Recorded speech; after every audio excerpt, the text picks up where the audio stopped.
eu descobri que conversas difíceis facilitam a vida. Conversas difíceis facilitam a vida. E como eu descobri isso?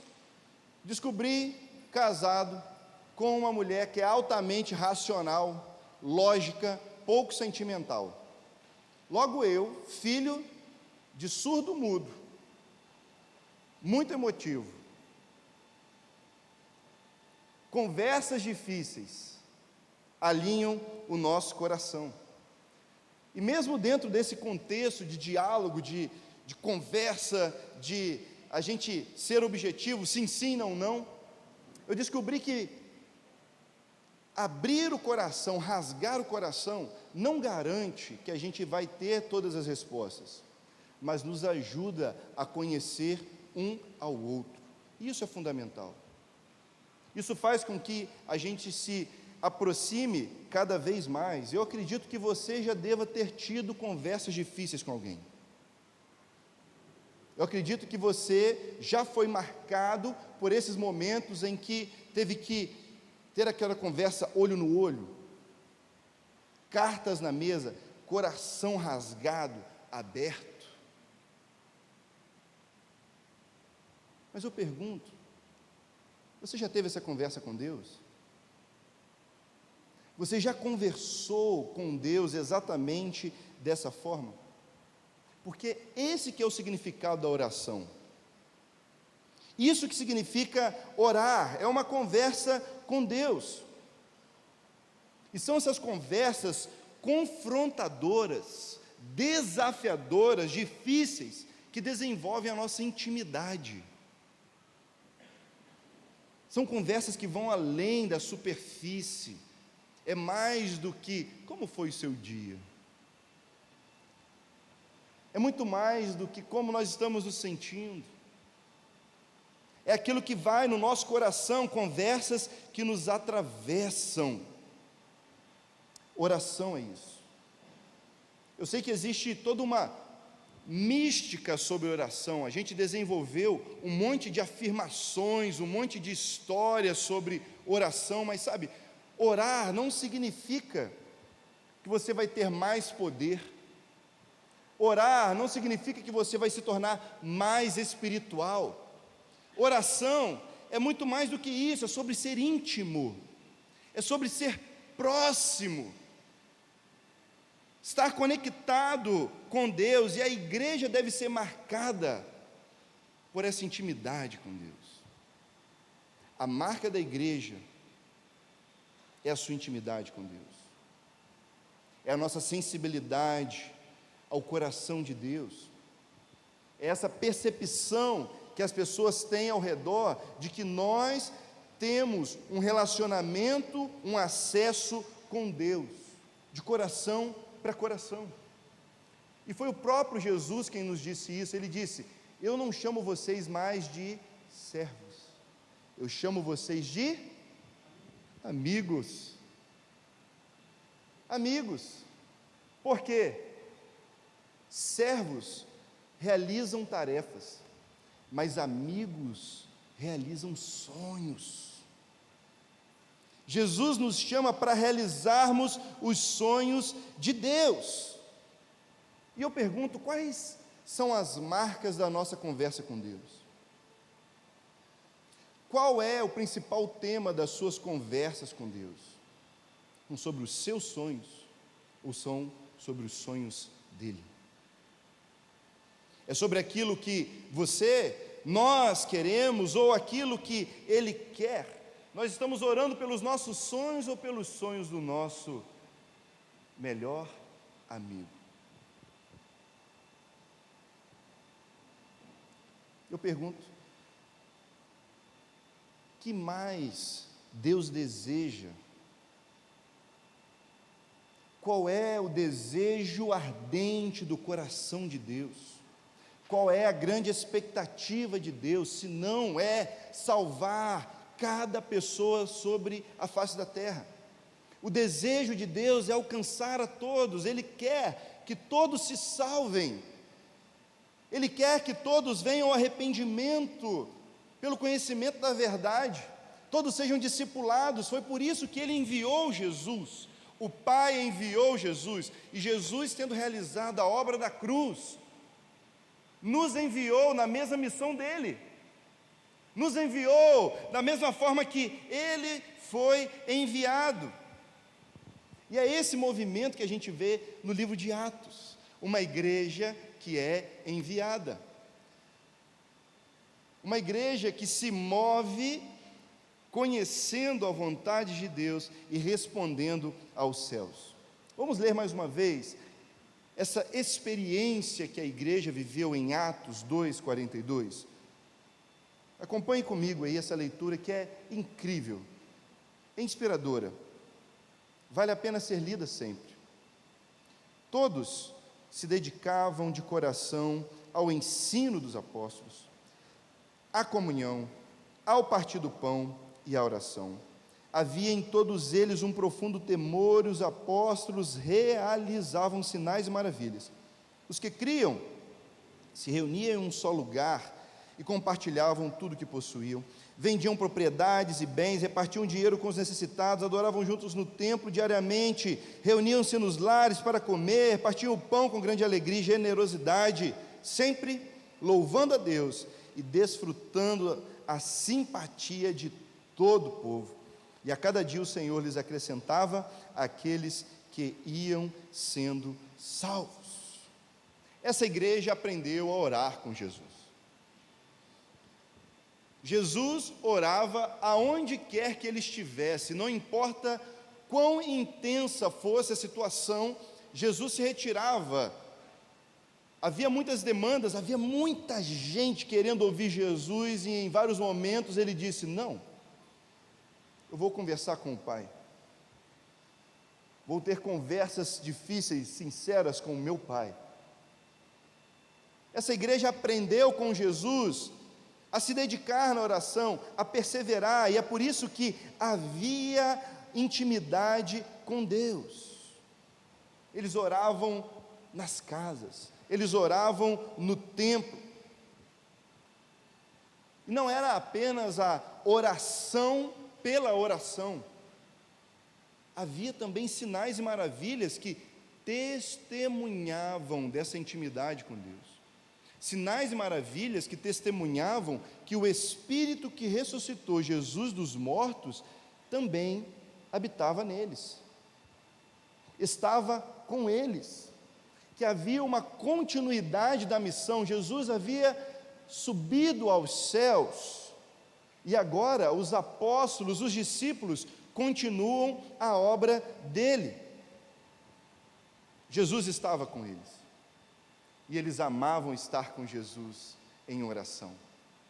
Eles amavam esse momento com o Senhor Jesus. Mas há um detalhe aqui: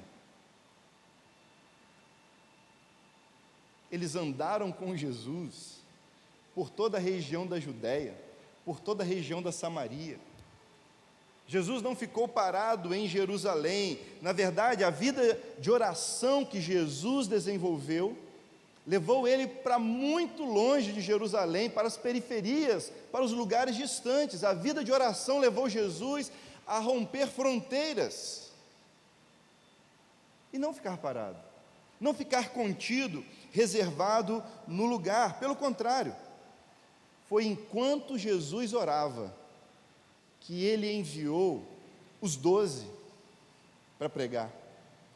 Enquanto Jesus orava, que ele enviou os outros 70 para pregar também, e todos eles voltavam maravilhados. A vida de oração é que levou Jesus à ação, e eles viram Jesus orando e enviando, orando e enviando.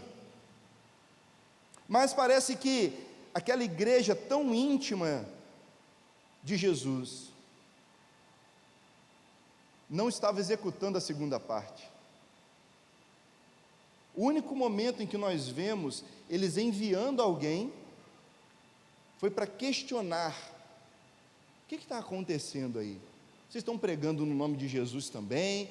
Nós estamos sabendo que está havendo aqui um ensino sobre Jesus, a gente está sabendo que vocês aí estão tendo algumas manifestações, dizendo ser do Espírito Santo, mas que história é essa? Eles foram lá para questionar e não para pregar. A vida de oração levou eles a um estado de questionamento e não de pregação. Foi somente depois, lá em Antioquia, bem longe de Jerusalém, é que a oração gera missão. Foi lá que, enquanto oravam, o Espírito Santo falou para aquela igreja: separe para mim, para a minha missão, Paulo e Barnabé. Envie esses dois para a missão, para pregar às nações, envie esses dois como missionários.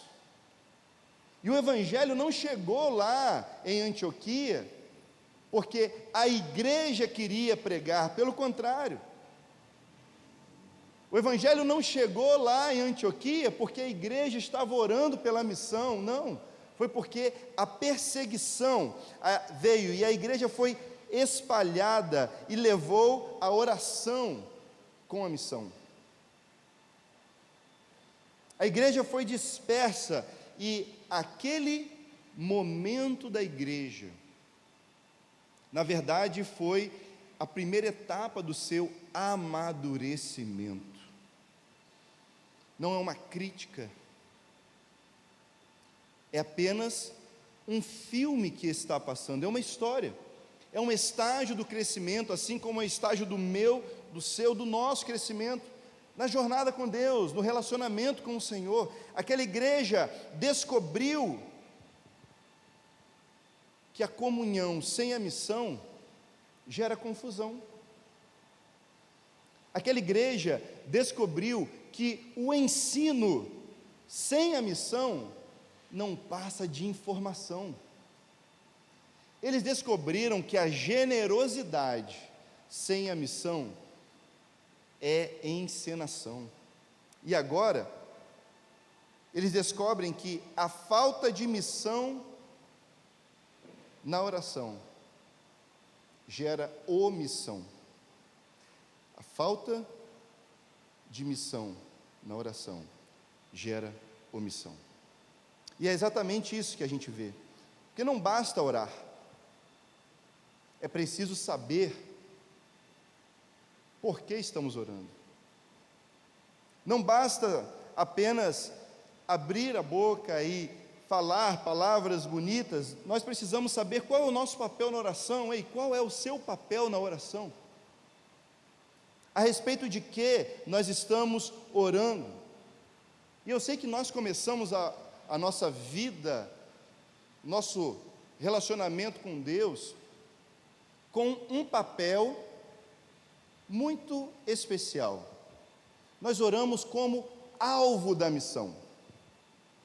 É aquela oração que nós fazemos e pedindo: Senhor, abençoa a minha vida. Senhor, abençoa a minha família. Senhor, eu tenho essa preocupação, me ajuda a resolver esse problema.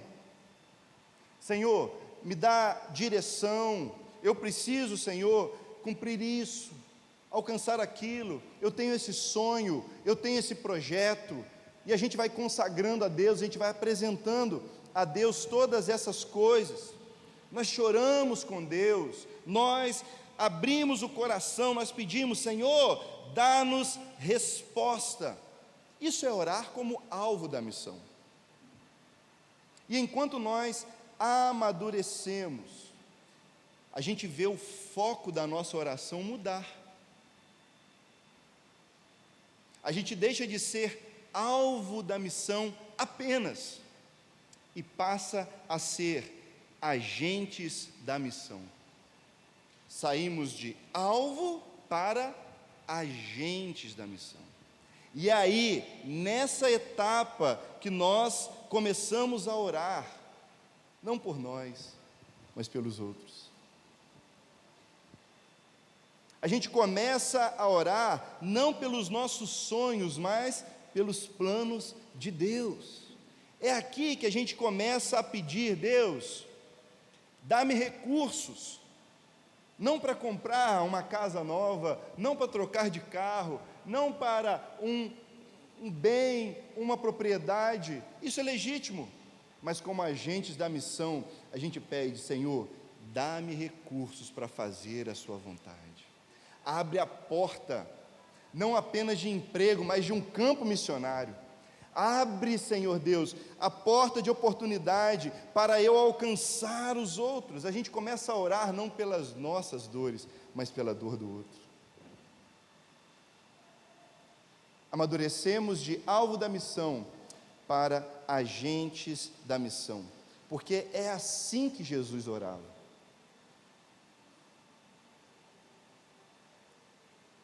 A maior parte das orações de Jesus não foi a respeito dele, foi a respeito de nós. E mesmo quando Jesus orou por ele, ele fez pensando em cada um de nós. Somos agentes da missão.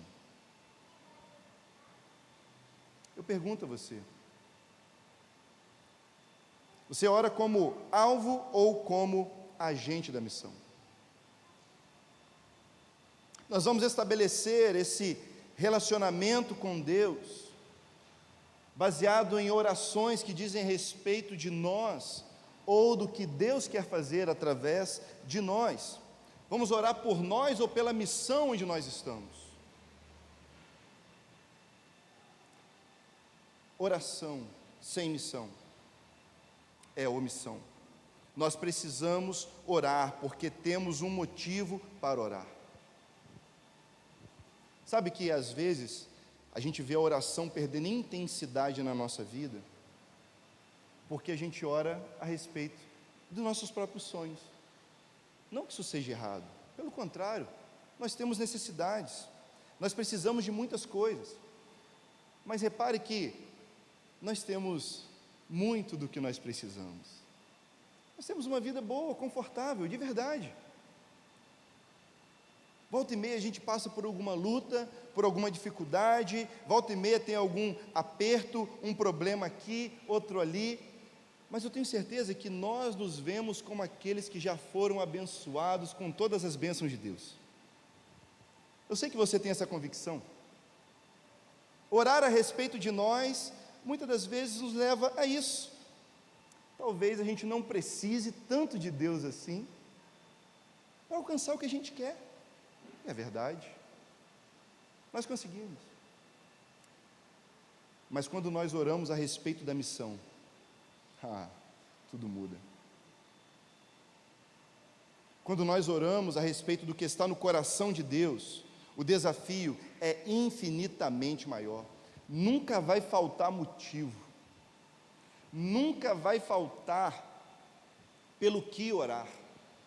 Sempre haverá uma necessidade, sempre haverá demandas, porque a gente começa a olhar além de nós mesmos. Nós olhamos para o outro, nós olhamos para a cidade, nós olhamos para as pessoas. Olhamos com os olhos de Deus, vemos o que Deus está vendo. Isso muda a nossa vida de oração. Agentes da missão. E talvez você se pergunte assim: mas espera aí, eu tenho problemas sérios, eu tenho lutas, e as minhas dores? Como que vai ficar aquilo que eu tanto sonho, aquilo que eu tanto quero? Nosso Jesus já disse: eu estou com você. Nosso Jesus já disse: eu estou cuidando de você. Ele já prometeu isso. Ele já nos garantiu esse cuidado, essa segurança. E talvez você diga assim: pastor, mas continua doendo. Ainda dói. Eu ainda não tenho as respostas que eu preciso. Eu ainda tenho dúvidas, Deus. Essa é uma oração sincera, mas Deus já tem a resposta para nós. A minha graça te basta. O meu poder se aperfeiçoa na fraqueza. Agentes da oração. Deixamos de ser espectadores do que Deus está fazendo e passamos a participar em oração. Nós começamos a orar por aqueles que não receberam ainda esta mesma graça que nós recebemos. Há tantos outros. Nessa manhã eu tenho um desafio de Deus para nós: seja um agente da missão. Ore como um agente da missão. Não é uma missão para os outros, não é um chamado para os outros, é um chamado para mim, é um chamado para você, e é isso que transforma, e é isso que muda. Isso traz para a gente um novo fervor. Sabe que às vezes a vida de oração, ela perde o fervor porque a gente está orando muito por nós mesmos. Preciso voltar a orar como Jesus. Orar: Pai, faça a sua vontade. Pai, use a minha vida, seja como tu queres, não como eu quero. Há uma cidade para ser alcançada, há famílias, há vidas, que desde agora nós podemos estender as mãos em oração e alcançar, e abraçar, e nos importar. Por quem que você está orando? Por quem você está lutando? Por quem você vai começar a orar a partir de agora? O desafio não é orar por 5 pessoas. O desafio não é orar por 3 pessoas, por 2. Ore por uma. Ore por uma pessoa. Ore por alguém, não como uma loteria, mas ore com a convicção de que você quer ter uma conversa desafiadora com Deus, dizendo: Senhor, é por essa pessoa, e eu preciso ver resposta da minha oração, eu preciso ver o Senhor se movendo, ouvindo esse clamor que está em mim, eu preciso ver, Senhor, eu preciso experimentar da manifestação do Senhor, do seu poder. Eu preciso, Senhor, eu preciso trazer a missão para a minha vida de oração e fazer valer a sua vontade. Eu estou chamando você, em nome de Jesus, a viver isso comigo. Eu convido você a se tornar verdadeiramente um agente da missão. Esse é um sinal do nosso amadurecimento para responder o que Deus tem para nós. Você pode ficar de pé para orar junto comigo? Você pode ficar de pé como agente da missão? Eu desafio você hoje fechar os seus olhos e passear pela cidade. Feche seus olhos agora e comece a passear, comece a andar pelos bairros da nossa cidade, pelas ruas, quem sabe pela sua própria rua, pela sua vizinhança. Comece a sentir as dores dessas pessoas, comece a sentir as dores desses lares, dessas casas, dessas famílias. Sinta as dores de pais de família, de mães de família, sinta as dores das crianças, dos adolescentes. Sinta em você é um agente da missão. Nós somos aqueles que vão alcançar essas pessoas, sabe? Essa é uma conversa íntima que nós temos com Deus, e isso significa oração. E a oração vai gerar um fruto, vai gerar uma resposta, vai gerar algo que nós vamos ver se realizar ainda esse ano. Nós vamos ver essa rua alcançada, nós vamos ver pessoas alcançadas, esse bairro. Nós vamos ver os meninos do futebol, nós vamos ver a galera da escola, os pais e mães na fila da creche. Nós vamos ver pessoas que tiveram a vida transformada, sabe? Porque nós somos agentes da missão, nós somos luz para essa cidade. e ela será iluminada porque nós estamos participando do que Deus está fazendo. Essa é a missão de Deus, e é por ela que nós vamos viver. Apresente sua vida ao Senhor. Pai, nós oramos, pedimos, nós consagramos nossa vida, não somente para realizar nosso querer, nossos sonhos, mas para que a sua vontade seja feita. Nós apresentamos ao Senhor essa cidade, que o Senhor ama tanto. Ela é o nosso campo missionário, ela é o alvo, Senhor Deus, das nossas orações. As dores dela é a nossa dor. As dores dessa cidade são as nossas dores também. E nós pedimos, Senhor, abra a nós a oportunidade, abra, Senhor Deus, a nós as portas de acesso às vidas, às casas, aos corações, para que possamos iluminar, levar a luz de Jesus, alcançar tantas pessoas. Deus, não nos deixe esfriar em nossa devoção ao Senhor, porque há tanto pelo que fazer, há tanto para alcançar.